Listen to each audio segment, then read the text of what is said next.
tayo din mga managers, dapat tayo din ay may kakayanan na tumanggap ng mga pagkakamali, kung hindi natin kaya, at humingi ng tulong.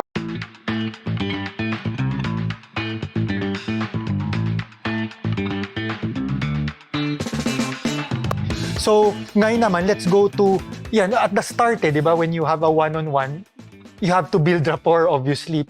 How do we do that, Sir Eric? Hello, hi, hello. Pero parang, lalo pag boss, tas you're gonna start it, parang jahe at the start, tas you're starting. Wag tayo mag-alalawin kasi lahat naman, pati ating mga tagapakinig, no?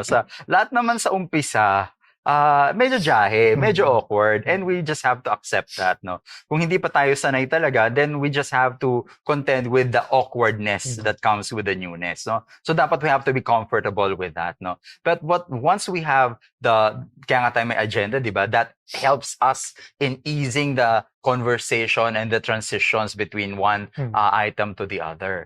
And as we go through the process na naging parte na ng buhay natin on a one-on-one, yung one-on-one natin on a weekly basis, I think the more and more real, authentic it becomes, and the experience becomes really relevant for the employee and for the manager as well, no? So wag pilitin dahil hindi naman talaga kasi makikita na baka nagpapasad lang tayo. Ang hinahanap talaga ng mga empleyado natin is the real authenticity. Yun ang hanap nila sa atin ngayon, gone are the days na ang titingin nila sa mga manager ay infallible, na hindi nagkakamali, tayo din mga managers, dapat tayo din ay may kakayanan na tumanggap ng mga pagkakamali, kung hindi natin kaya, at humingi ng tulong. So one-on-one natin, pwede din natin sabihin sa kanila, naku, may malaki akong project, baka pwede ka naman, alam ko magaling ka pala sa ChatGPT-4, di ba? O sa Copilot, ang galing mo na ng sa generative AI, karamihan sa ating mga managers na Gen Xers na kagaya ko, baka hindi kasing galing ng mga empleyado natin na nasa Gen Z, di ba? So, doon natin nakikita yung talagang synergy of collaboration na reverse mentoring na sinasabi natin kanina. Kaya talagang nakikita mo din dito, Win, na hindi lang sa kapakanan ng mga empleyado yung one-on-one.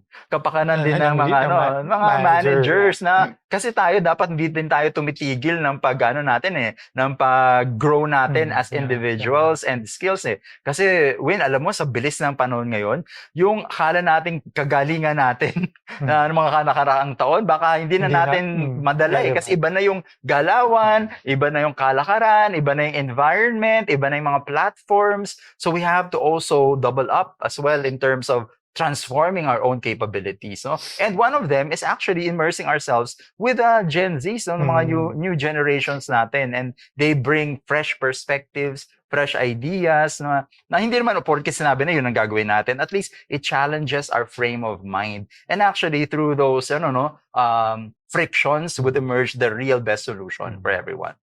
So talagang just be yourself. Diba? Kasi it's an opportunity to show your authentic side. Correct. Kasi yun talaga hinahanap nila ngayon, Win. Hindi tayo pwedeng mag-put ng facade, di ba? Ngayon talaga mas appreciate nila kasi magsabi ka, I'm ganito, I'm ganyan. So, makikita ka na sa social media pa lang, di ba? So it's a real glass talaga. It's a glass house where people will see you for who you are.